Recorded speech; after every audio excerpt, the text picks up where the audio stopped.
El último tramo de la acequia, he dicho que es en abanico, y es cuando hay una presa y se tiene que repartir el agua. En los canales de derivación están muy juntos y es este el caso.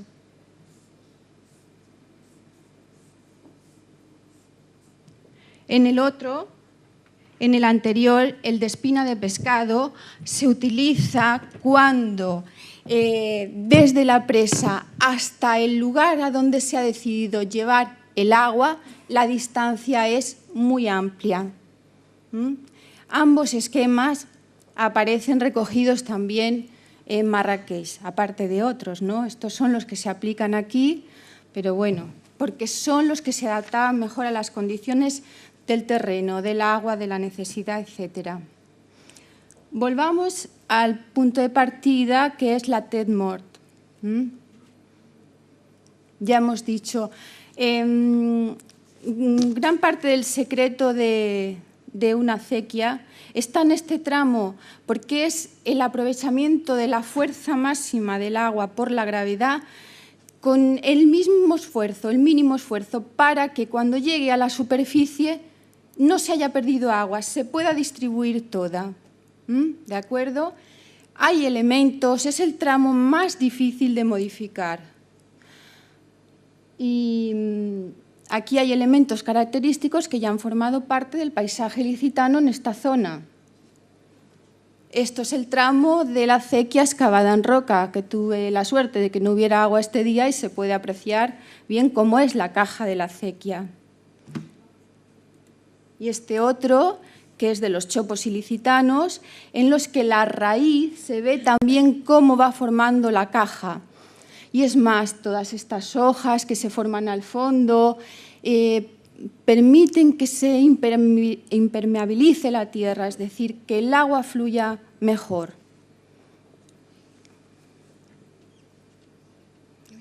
Ya tengo un bollo. Bueno. He dicho que la relación entre acequia mayor y palmeral es muy estrecha, están unidos siempre, porque si es imposible pensar en la lógica del oasis que vayan separados. Si una tierra queremos darle uso agrícola, tienen que estar unidos ambos. Porque se produce un fenómeno que es el peor que puede haber en el desierto, y yo no lo digo, lo dice Lina Gracia, que hoy ha querido acompañarnos, que ha hecho una tesis doctoral que le han dado un premio a la Generalitat, y entonces ella lo explica muchísimo mejor que yo. Entonces, uno de los problemas más graves es la evapotranspiración.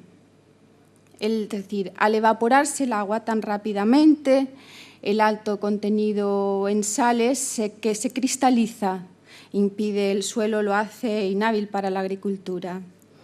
Para eso es necesario que el agua salga por una malla de huertos y vaya distribuyéndola poco a poco. Las condiciones que da el palmeral, ayer lo comentaba Tomás Martínez, la humedad que hay dentro de los huertos de palmeras, es que se consigue por esto. La humedad, se evita el viento, se crea un microclima que permite crear dentro una agricultura totalmente distinta a la que había anteriormente. Voy a volver otra vez al plano de la acequia. Si antes quería que comprendierais la estructura para comprender cómo se había cerrado el palmeral, ahora quiero retomar otra vez el tema de la acequia como elemento vertebrador para que comprendáis de qué manera se asientan estos núcleos de población en el territorio. Hemos hablado que se aplica la lógica del oasis.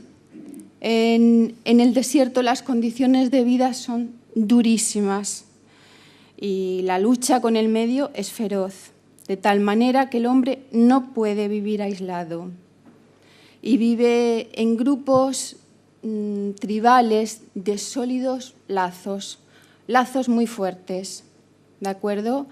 Cuando se mueven de un sitio a otro, no solamente traen sus técnicas de agricultura, también traen su forma de vida. Y es así como se asientan en nuestro territorio, en grupos tribales también. el núcleo principal de asentamiento agrícola son las alquerías. Las alquerías formadas por grupos de personas con lazos de consanguinidad muy fuertes y que se dedican al policultivo. Un policultivo a la agricultura irrigada siempre, y al policultivo que era muy rico y que permite el autoabastecimiento, pero además permite también la generación de excedente para comerciar en el mercado. Es decir, de ahí surgen las relaciones con la Medina, lo que he explicado al principio, una y otra se necesitan. También he dicho antes que podían estar al margen o al final de la acequia. Entonces, rastrear en la documentación del archivo buscando datos, porque de esta época no hay fuentes, es una tarea muy laboriosa. Reconstruir la primigenia acequia mayor también, porque no tenemos muchos datos, pero teniendo en cuenta las premisas que anteriormente he planteado, pues tenemos un punto de partida. Tenemos dos libros, La claridad de la acequia de la Villa de Elche de finales del siglo XVI, que lo copia Pedro Ibarra en su estudio acerca de la institución del riego, pero además tenemos la documentación procedente de la acequia mayor. ¿Qué observamos? Que de la documentación procedente de la acequia mayor, que a lo mejor coincide con la misma época que el libro de Baltasar Ortiz, al libro de Baltasar Ortiz se ha producido ya una transformación en la toponimia muy importante. Es decir, las entradas que reflejan los libros de la acequia mayor recogen nombres que reflejan su pertenencia a un grupo familiar, a un grupo tribal, porque todos tienen la raíz en Banu, que hace referencia, es la palabra árabe que hace referencia a hijos de, y son los siguientes. Benicrescent. Benicrescent también tenemos datos de que es una alquería que estaba cercana al Cap del Aljub. Benigoma. Benigoma es un grupo tribal que está documentado también por Pierre Guichard en una alquería despoblada de Penàguila. Benimonder, Beniambroz, Beniay. Beniay se encontraba en la partida de la Hoya. Benizarco, Benichurchel, Beniboc. Después tenemos otros topónimos árabes como Boniolda, Med, la Medina Kadima, que anteriormente he comentado, el Camino de Carmadet, la Viña del Herrero, etcétera, etcétera, etcétera. Es muy curioso que cuando se produce la transformación de los nombres árabes de origen tribal a otros nombres para la acequia mayor, se vuelven a elegir nombres árabes. Es curiosísimo esto, no sé explicar por qué. Por ejemplo, Al-Injasa. Al-Injasa significa peral en árabe. Atufá significa manzana. Alausa, almendro. Abdet significa campo, llano o huerta. Y Anakla, lugar donde vierten las aguas. El por qué se produce esta transformación de los topónimos tribales en otros igualmente árabes, no puedo explicarlo.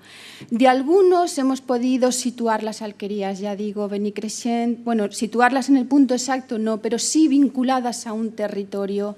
Porque si ayer Eduardo López Seguí hablaba de la dificultad de poder excavar en la ciudad, fuera de lo que era el recinto de la Vila Murada, pues en el campo ya es impensable. Entonces, Benimonder y Benizarco, por ejemplo, las situamos junto a Candalix. No sé si está por aquí. Eran partidores o brazales de Candalix. El camino de Alicante hacia abajo lo ocupaba Benizarco y Benimonder más hacia la villa.